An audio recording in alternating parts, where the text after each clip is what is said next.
Hey guys, so today I stumbled across something that's interesting. I went ahead, had my old starter, it was doing nothing, and I put the new starter on, and it was like, wow. I was like, well, daggum, it's a bad new starter. These, like the reman starters from your local parts stores or even online, I don't know if this is a fact, this is what it feels like. It feels like about 1 out of 15 is bad right out the box. The way you would know is if your car, it has one problem and then you put the new starter on and it's still has a problem but it's a different problem, that's a good indication that you have a bad new starter.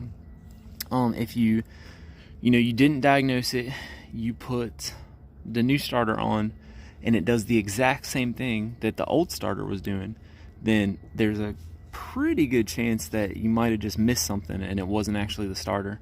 But in this case, we did have a bad new part and it was doing something different. I'm going to show you what it looks like. Here, I'm going to throw the camera on my head. Okay, so I've got this thing set up so you can see what this bad new starter looked like. I could hear it. It was like wasn't clicking over, and that's not normal. So what I did, just got my power probe. This is good to test the starter while still on the vehicle. Basically, you'll just hit your little control and you'll hit power.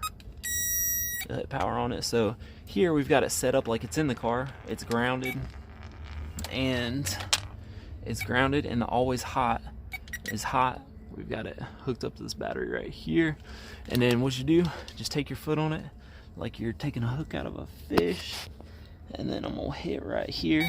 So we're gonna see we have a connection, and let's look on the side here and see what the starter actually does. So we can see it's spinning, but it's not good. So normally this piece right here, this will click. It'll click over. Oh, got that touching the positive. But this will pop over and then spin. So anyways, is it possible you got a bad new starter? If 1 million people watch this video, a whole bunch of y'all got a bad starter. So yeah, it's always possible, and it's pretty common. I mean, 1 out of 15, again, that's what it feels like. It's not super common, but it does happen with alternators also.